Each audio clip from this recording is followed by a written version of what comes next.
Assalamualaikum warahmatullahi wabarakatuh. Alhamdulillah wa bihi nasta'inu ala umuri dunya waddin. Allahumma salli wa sallim wa karrim wa majid ala habibina wa syafi'ina wa qurrati a'yunina sayyidina Muhammadin wa ala alihi wa ashabihi wa man tabi'ahum bi ihsanin ila yaumiddin, amma ba'd. Yang terhormat seluruh jajaran pengurus Yayasan SD Islam Diponegoro, Surakarta, serta adik-adikku, bapak ibu sekalian, dimanapun berada yang sama-sama dirahmati Allah Subhanahu wa Ta'ala. Bulan Ramadan adalah bulan yang agung dan bulan yang sangat dimuliakan oleh Allah Subhanahu wa Ta'ala. Lalu bagaimana agar di bulan ini Allah cinta kepada kita, agar kita raih cinta dari Allah Subhanahu wa Ta'ala?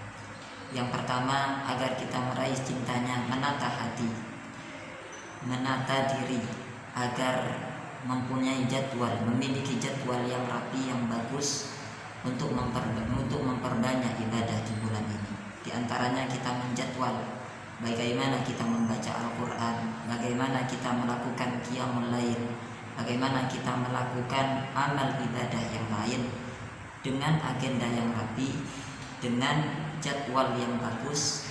Insya Allah datangnya tamu bulan Ramadan dari Allah Subhanahu wa Ta'ala, kita mampu memaksimalkan beribadah kepada Allah Subhanahu wa Ta'ala. Ketika kita sudah punya agenda rapi, punya jadwal rapi, maka tamu dari Allah Subhanahu wa Ta'ala berupa bulan Ramadan ini tentu tidak datangnya kepada kita tidak akan sia-sia.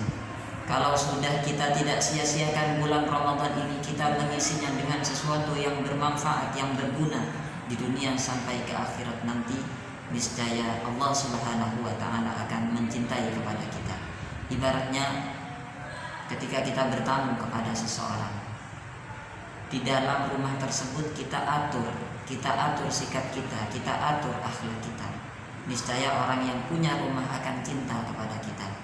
Sama dengan kita semua, bila mana tamu yang datang kepada kita datangnya dari Allah Subhanahu wa Ta'ala bulan Ramadan, kita mengatur agenda dengan rapi, jadwal yang rapi, sehingga kita bisa beribadah kepada Allah semaksimal mungkin.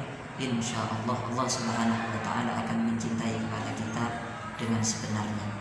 Kemudian yang kedua, menata hati kita, agar kita merasa empati, merasa simpati kepada sanak dan kepada kerabat kita yang saat ini sedang kelaparan.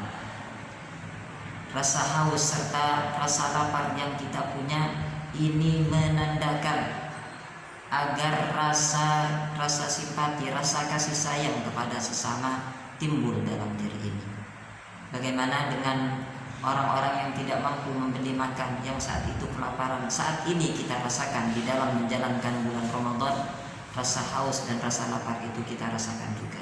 Dengan itu, dengan kita menata hati, rasa simpati itu datang dari kita, datang dari lubuk hati kita yang paling dalam, betapa sakitnya orang yang saat itu kelaparan, sehingga kita mau berderma, sehingga kita mau berinfak.